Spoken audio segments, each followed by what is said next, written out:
बहू ने ससुर को बाहर गेट पर खड़े देखा तो अंदर आकर पति से बोली, लगता है बूढ़े को पैसों की जरूरत आ पड़ी है। तभी मुंह उठाए बेटे के पास चला आया है। अपने पेट का गड्ढा तो भरता नहीं, अब घर वालों का कहां से भरोगे।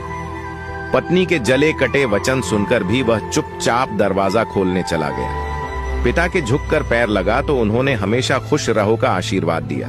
पिता उसके साथ भीतर आते हुए बोले, बहुत कमजोर हो गया है, बीमार है क्या? वह बोला, नहीं बापू, मौसम बदल रहा है ना, इसलिए थोड़ा वजन कम हो गया है। फिर उसने कमरे से खटिया निकालकर छोटे से चौक में रख दी। बापू खाट पर बैठकर इधर उधर देखने लगा। फिर बोला, बच्चे स्कूल गए होंगे शायद? वह बोला, नहीं बापू, आज छुट्टी है, बाहर खेल रहे हैं। किवाड़ की ओट में खड़ी बीवी का दिल किया बोलकर बता दे कि कोई छुट्टी वृट्टी नहीं है। फीस न भर पाने के कारण स्कूल वालों ने उन्हें स्कूल से निकाल दिया है। मगर बड़ी मुश्किल से उसने खुद को चुप रखा।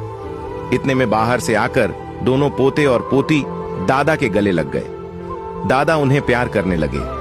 जेब में से मूंगफली की मुट्ठी भरकर दोनों बच्चों को देने लगे।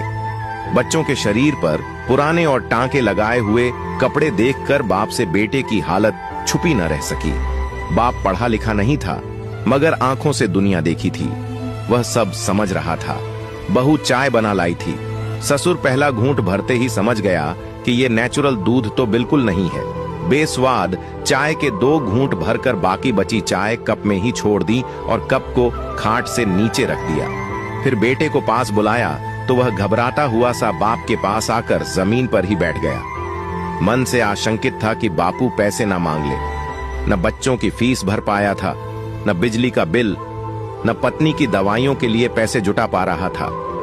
3 महीने का मकान का किराया भी बाकी चल रहा था। वह अनमना सा होकर बापू के मुंह की ओर देख रहा था।